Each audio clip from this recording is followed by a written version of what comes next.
Peace and wellness to the family. Greatness and gratitude. I come to you today from a place of what we was talking about in an earlier video this week of spiritual and mental alchemy. Scripture, Romans 12:2, where Paul talks about the renewing of the mind. And we're going to be talking about mind fluidity and mind purification through the taking away of impurities, as we were talking about in calcination. Now, the reason why I wanted to speak on this is because I found that keeping a flow, a mental flow, keeps my confidence and unwavering self-determination at a level of where I'm not worried about distractions. And in a video also, I previously talked about your job being a meditation. One of the main reasons I wanted to point that out is because there are some people out here that are at a job, but they are mentally or spiritually somewhere else, and that is ultimately their purpose. And their purpose is really what's driving them at the job, and they're using the job to fund that purpose. They might not have fully stepped into it, and it's fine to work a job while you're finding your way. You could be finding your way of making a decision. Are you going to keep the job and run your business? Are you going to leave the job and run your business? All these decisions going into your spiritual journey is necessary while figuring things out. An important thing I'm having while figuring things out is a flow. And the flow comes from a place of you knowing that this is your automatic or autotelic way of being. This is where you get your creative ideas.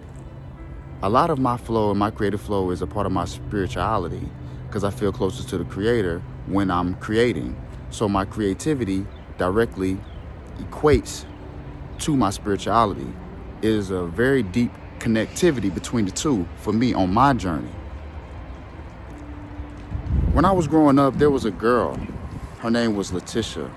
And we used to see her walking down the street reading literature. She would be reading literature as she was walking, and we would make fun of her because we didn't understand what she was doing. And at the time, she paid it no mind. She just kept walking, reading her literature and reading her books. Knowing what I know now, that was a healthy way of escapism. She was entering worlds through her mind while walking. And while walking, she was taking in a lot of different dimensions through reading literature. I was grateful enough, and I was honored to have ran into her again later as we were older. And when I ran into her, we spoke, and I said, Letitia, you remember when we used to make fun of you while you were walking down the street reading books? And she said, yeah, I remember that. I said, now I look at you with deep admiration because of that. I look at you in a whole different way as I'm older and mature to understand what you were doing and how you were feeding your mind, how you were entering different worlds while physically being in a reality that you could escape from. Because the more I learned about her, the hardships of her life. She was actually adopted. She never knew her birth parents. So that was a way of her to escape and go to and experience different experiences from people, whether it was autobiographies or hopeless romantics or different storylines, reading stories within a story, because she was living out her own story in one, but she wanted to escape that, so she would do that through literature, which was a healthy escape for her mind, to take her mind to different places and inspire her to be her highest self or to find different things about herself. So I was talking to her, and she was telling me how she had empathy for us for making fun of her, because she knew if we knew what she did about literature, we can make the connection that would be healthy for us. We can open up things in our mind and our imagination to connect to the infinite imagination. Now, this is not how she put it. Her words were she did have empathy for us because she knew that we did not understand. And now that we have an inner understanding, and now that I have a different inner understanding of the inner dimensions within me, and my inner communication is different, my communication with her was different.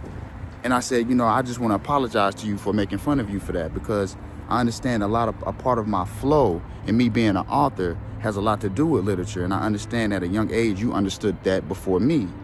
And she said, no, that's no problem. I always knew that you would get it. I always knew that you would make the connection, because I always saw that within you.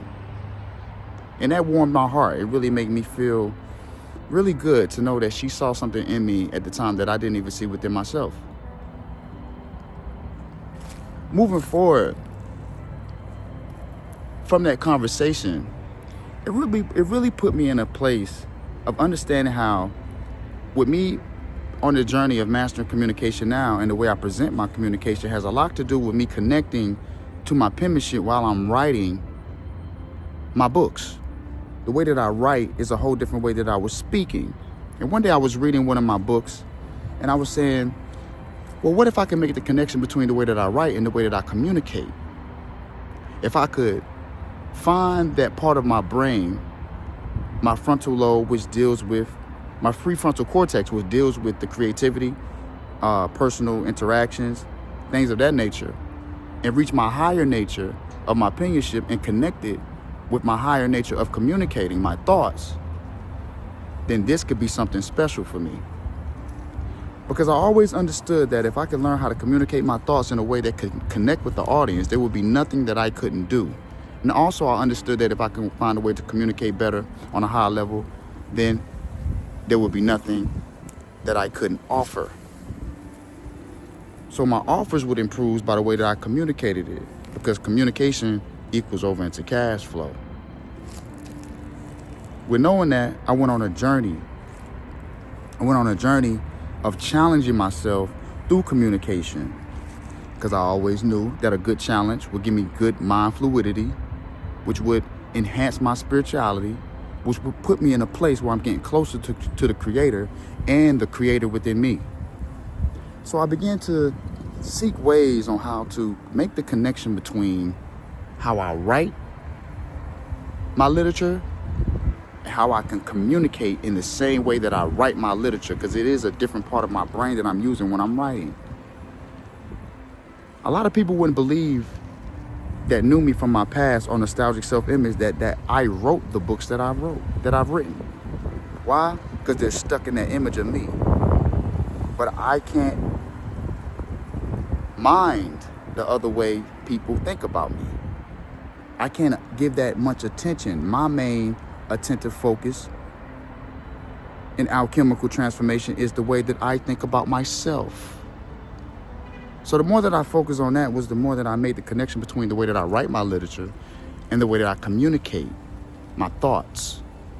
Making that connection with communication will put me in a place of impressing my subconscious mind to a point where I come into knowing a different part of myself. And what is the I? The I is only a formless consciousness placement of self that we describe with words. But you take away the flesh and it's just the I, and it's just the I am. That goes back to the words of Jesus in the Bible, where he says that I am, and the Pharisees took offense to that because they thought that he was referring to himself as God. And he turned to them and said, don't your scriptures say that ye are gods? This is the same power that we have within us. Now, going back to the flow. The flow, as the wind is blowing now. You hear the wind blowing, we feel it. We know it's there. The flow of the wind. It can provide a cool breeze, a blissful peace, and a brief moment of pleasure. But you see, as the wind stops, it's slowing down. The pleasure leaves. And the satisfaction of the memory is what you hold to fuel you moving forward. And the true happiness comes from the purpose that you find from that moment. That's why it's so important to live within the moment, within the now. I want to close this discussion by saying, don't be so quick to violate people's spiritual sovereignty. The spiritual sovereignty of one person can be a solution for the next. Non-judgmental thoughts, non-judgmental behaviors towards one who finds themselves on a straight path to God that might be different to yours is to be respected. The freedom of finding spirituality the way that fits you and puts you on a straight path is the true freedom and liberation. I don't strive to be right. I strive to be righteous. Detached from ego. And before even striving to be righteous, I believe striving to be kind should be the goal. Peace and wellness to the family.